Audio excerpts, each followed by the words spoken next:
tala adduun intii ay noolayaashu jireen noloshu waa ay jirtay inta ay jiraanna waa ay jiraysaa jiraalka noloshuna waa intaasuun baaxaadagga nololeed iyo fahan aragga dunidu waa wax jiilka jiil isaga gudbayay taa waxaa ka marag ah sida uu wakhtigu inoo dhaafo iyo sida xeerarka dhaqan ee bulshadu isu beddelaan aadamuhu fahanka nololeed ee uu dunidan ka haysto aad buu u kooban yahay wuxuuse kordhaa hadba inta uu noolaado waa kii abwaan maanse ku mariyey caku tala adduunyooy cisho noolba aadmigu waxbuu ku cibro qaataa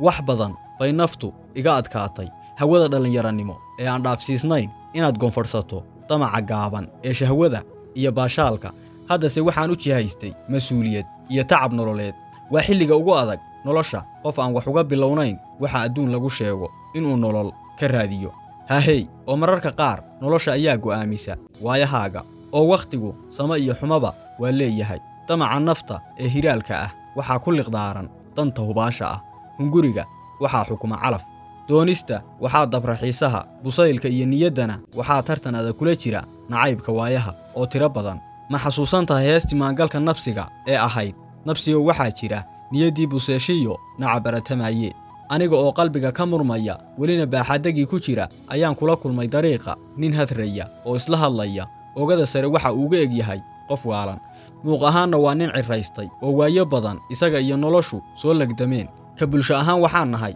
kuwa haldoorkoodu dulman yahay shaambadda waalidana lagu dhufto sidaa aawadeed ayaa naftayda kula dardaarmay weligaa dadka doqomada lagu sheego awooddooda ha dhayalsan markuu indhaha qacigu siiyey ayuu hal mar ku qayliyey dunida waxa ugu sharka badan waa bini'aadamka bal u fiirso intii uu dadku jiray xumuhu waa uu jiray waa noolaha isaga oo aan wax ballanqaad ah u haysan inta uu sii noolaanayo isku dulmiya aan ku xukumo isku faquuqa midab aysan dooran iyo dagaal haybeed aanan dhammaan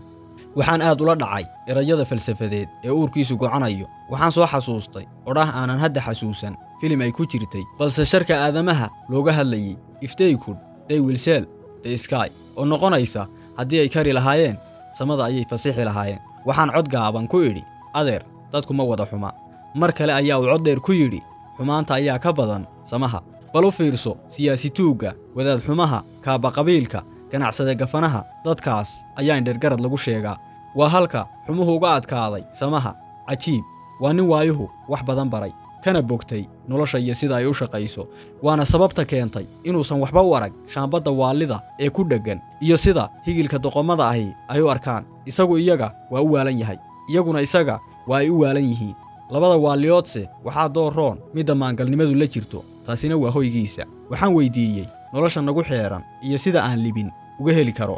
weliga ha sugin in nolosha sawir aad ka raadiso ma aha wax la qiyaasi karo cidina kuma siin karto fasir quman oo mararka qaar talefara kuguma jirto ma jiro qodob nololeed oo saxsan iyo mid xunba macno guudna ma laha libintu waa maxay yaad ka raadinaysaa ma hubtaa inaad ku waarayso mooji baladba noloshu waa ay midaba badan tahay hal dhan marka aad ka eegayso dhinacyo kale ayaa kaa dahsoon marka aad dhaban buuxisana dheeh kale ayaa duma dhalashadeeda ayaa ah dhantaal ha ku daalin tala adduun